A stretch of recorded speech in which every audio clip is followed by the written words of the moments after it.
Nick and Michael, I appreciate you guys coming in to talk about it. You're still talking to each other? Yes, believe it or not. You wrote a book together, now you're on the tour talking about it nonstop. And I appreciate you guys making time to do this. I'm curious, Nick, was there a moment when you realized that this goes past sort of the daily news story, past the magazine stories that Michael wrote about this, that it needed more context to it? Yeah, well, and I came to the story knowing that there was a lot more context because I grew up 30 minutes down the road from Bladen County in Hope Mills, North Carolina. And you'd heard these rumors and speculation about election shenanigans my entire childhood growing up. And so that's why actually at first I didn't think this was going to blow up into what it did. And I didn't want to cover it at first. And as we know, I did. And here we are. And then one day I was sitting in McCrae Dallas's kitchen, the figure at the center of the 9th Congressional District scandal. Not the first time I'd met him, but sometime in the first week or two. And I don't remember what happened, but I remember distinctly saying, someone's going to write a book about this because this is crazy and maybe it ought to be me. And I'm not sure I thought it would actually be me, but here we are. Here we are. And somehow Michael got involved as well. How did that come together, Michael? It was about 2 months later. It was after the hearings into the 9th Congressional District scandal. And Nick and I were just talking one night, and I invited him over for a beer, and we were just talking about his project. And he, we just decided, I had a literary agent at the time. I'd been pitching books. I had been talking about writing a book. And Nick was just telling me about this incredible character he had in McCrae Dallas. And I was just like, what? This guy could be, this is, in storytelling we call it like, who are your characters, who are the mules, who are going to carry the whole story forward. Well, McCrae Dallas can walk through this entire story and be the mule for it. And as I'm reading the book, I'm thinking, who's playing him in the movie? Honest to God, I was. Billy Bob Thornton is my first That makes perfect sense, it really does. But here's the thing, everybody was chasing McCrae Dallas to get him to talk. You got him to talk. How did that happen?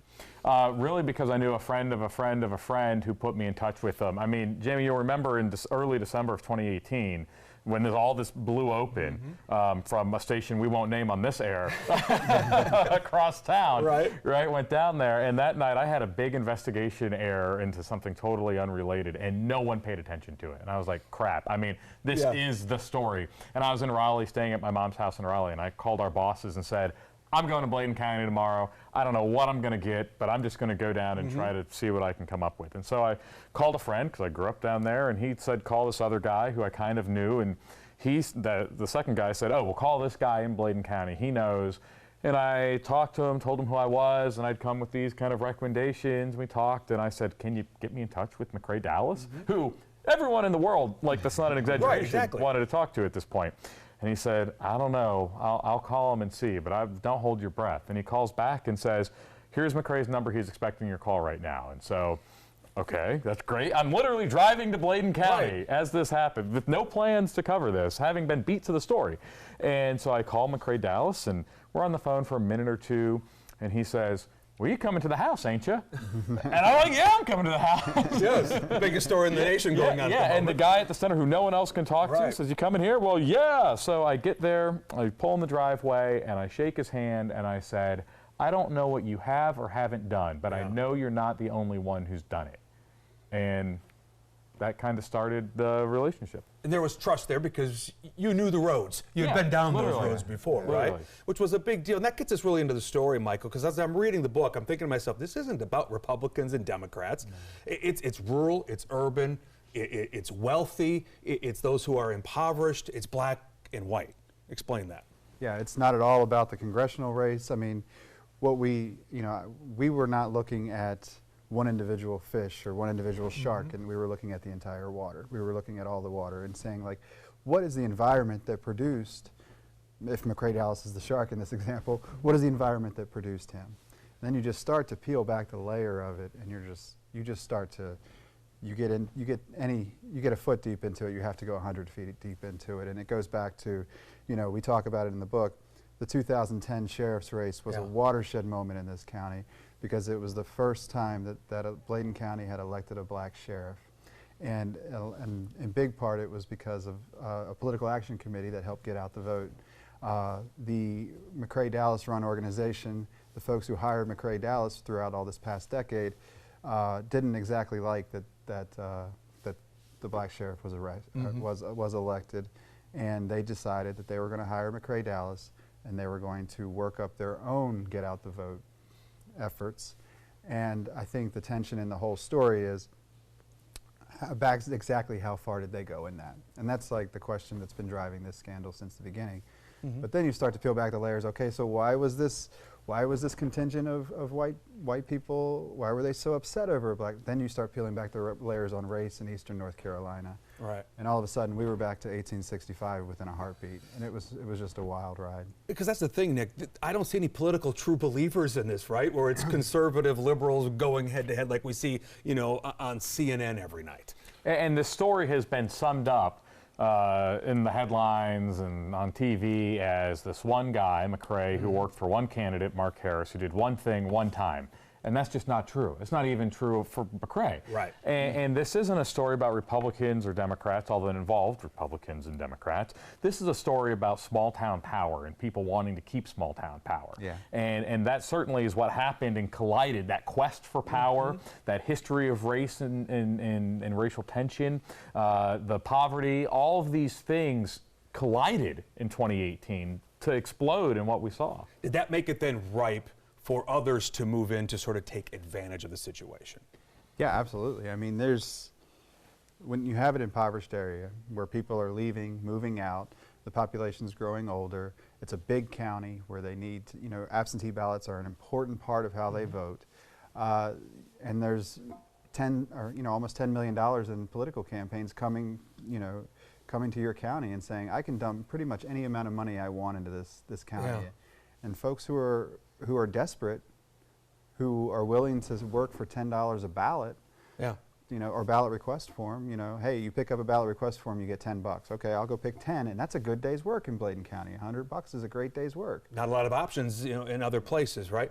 A theme throughout the book, right, is McCrae Dallas political operator, or operative, I guess. It's a theme throughout. When I think of that title, right, here in the South, I might think of Lee Atwater, maybe James Carville for the Democrats, that sort of thing. Is McCrae a political operative? We have T-shirts that say. Yeah. He had a T-shirt made up that said, with his signature, McCrae Dallas political operative on it. So if it's on a shirt, it must be true. But I mean, here's the thing. Mark Harris, the Republican candidate who ran for Congress, hired McCrae Dallas because Mark Harris was told by some very powerful and prominent Republicans, this is the guy you need to hire. And so Mark Harris drives to Bladen County. He goes to a discount furniture store owned by a Bladen County commissioner and meets with that commissioner and the Republican Party chairman and McCrae. And it was set up by a judge who at the time was running the North Carolina court system. And they all said, McCrae is your man. Yeah. And I'll say, McCrae is incredibly smart and also incredibly knowledgeable about elections in Bladen County. You can drive down the road and he can tell you who lives at that house, who their mama and daddy is and their cousins. He's probably a cousin, a first or second cousin, and he can tell you who they voted for and how they voted in the last 3 elections. So where did he learn these tricks? That's the important part to this, right? Yeah, from the Improvement Association, from the Bladen County Improvement Association, which is the Black Political Action Committee formed in the 80s in an effort, one of many that started across the states. You could call it a cousin to the Black Political Caucus in Charlotte, that formed in the 80s to try to get any amount of black power and black representation in Bladen County. What caused the rift then between those two organizations where McCrae says, I'm going to go do my own thing? I think the money was shifting sides. I mean, I think that's what it was. There was, after 2010, the white Republicans in Bladen County needed to hire somebody, and they had enough money and wherewithal to do it. And McCrae was never going to be the president of the Bladen Improvement Association. I think he saw an opportunity. It was a career switch for him. It wasn't about Republican and Democrat. It was like going to the other TV station, It was like they just offered me a better offer, That's the thing. Did he ever at any time ever talk about any sort of policy difference with anybody? No. Actually, we never talked policy with him. No. Maybe some light ideology, but I mean, really, this is transactional. And more importantly, why did he want to beat the Bladen County Improvement Association? Yeah. Because he wanted the influence, the power. He just wanted to win. And what happened in 2018 was not really about Mark Harris or Dan McCready, although again, it involved Mark Harris and Dan McCready. It was about the struggle for for small town power in Bladen County. Because that's how this all starts, right? It's county commission races. It's the sheriff, obviously, that you mentioned. Soil and Water Conservation District. Seats that no one outside of Bladen County, even some of these small towns, would even pay any mind to. It only becomes an issue. Well, with McCrae and the race for governor in 2016, right? Yep. That's how it first sort of comes along, obviously in 2018 with the congressional race. And Jamie, so, you know, I get to McCrae, I shake his hand the first time. It's the first day, I'm like, holy crap. And I go into McCrae's house with the county commissioner who owns the furniture store, Ray Britt, and some other Republican guy who volunteer in town. And I sit down and I'm like, oh man, I'm gonna score the biggest scoop, you know, look out everyone else, this is gonna be great. And Ray Britt, the county commissioner, starts talking about some nursing home ballots in 2010, which is the year the black sheriff was elected. Right. And I'm like, guys, this is not why I'm here. Right. This is not the scoop I thought I was going to get. But that is the perfect example of, to them, what happened in 2018 was still a fight over what they thought was some cheating in 2010, almost a decade earlier. And again, nothing about the election for Congress. So helping people request an absentee ballot, requesting is not illegal. That's fine. You can help people do that sort of thing. It's actual handling of the ballot after you get it, right? You cannot take someone else's ballot and turn it in for yourself. The state knew, right, or at least had serious suspicion that this had been going on previous elections as well. It gets to the point, you guys bring it up a couple times in the book, why didn't anyone stop this? Well, they had, you know, the State Board of Elections and their investigators produced, I don't know, 300 pages worth of material from 2016. After Governor McCrae issued or tried to find places where he might be able to pick up a few votes in his recount efforts.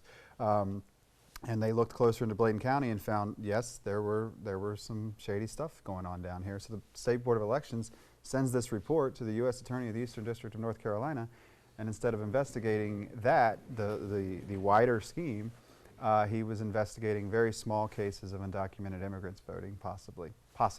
And that was, you're talking about 12 to 18 cases of people, and instead of this wider scheme. So that's the whole point of our book. Because you think the State Board of Elections has some power to do something. They have no teeth at all. Well, it stops, right? They have power to investigate. They can issue a subpoena under the right circumstances, but they can't prosecute people. So they needed prosecutors. They needed the U.S. Attorney for the Eastern District of North Carolina, or they needed the local prosecutor. We reported at the time that prosecutor over Bladen County, a guy named John David, couldn't be involved. The state board was actually trying to keep him at arm's length because he was having at the time a secret affair with a county commissioner who'd hired McCrae Dallas to get elected in 2016. But Jamie,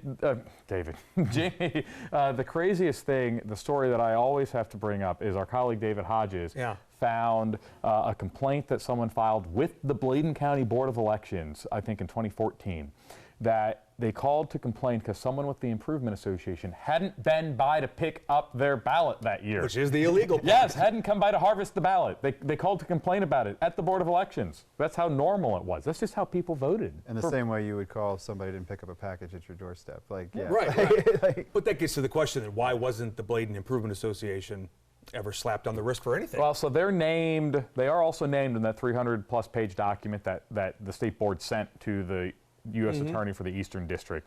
That being said, it does make you wonder, and we uncovered other things and questions of people affiliated with the Improvement Association in our reporting in 2018 too.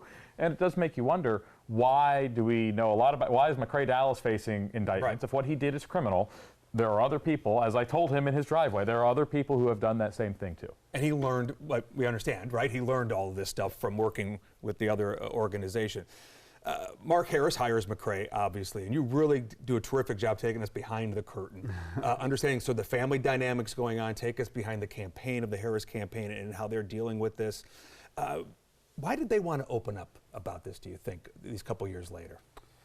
I think Mark he believes there should be a record that's set straight. Mark Harris believes that he should be in Congress still to this day. He believes he's the victim of this story. But I should say that everybody we talk to in Bladen County believes that they're the victim in this story. So everybody who's gotten slapped on the wrist or in trouble or had some kind of punishment of some sort believes that they're the victim in this story. So Mark is not different from anybody else in that, but he does believe that somebody should have warned.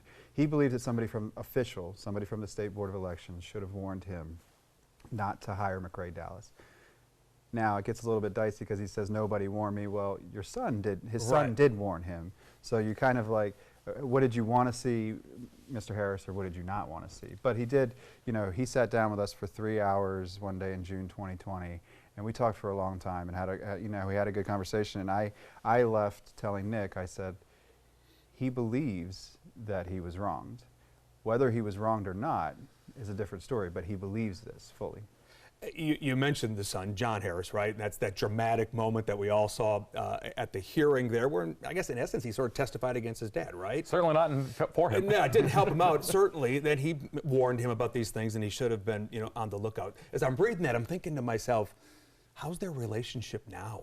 I mean, are they having Thanksgiving dinner coming up here? I mean, have they patched all that together and worked through it? I think it was strained following that, but I also think, you know, when we talked with Mark and his wife Beth, you know, he said, look, we grew up in a family where we talked about religion and politics at the table, and for better or for worse, you know, his children are empowered to be their own folks and to have their own opinions and thoughts. You know, we reported at the time, at the end of the day after John Harris testified, again, I mean, hugely detrimental, we now know, to his father's chance of getting through there.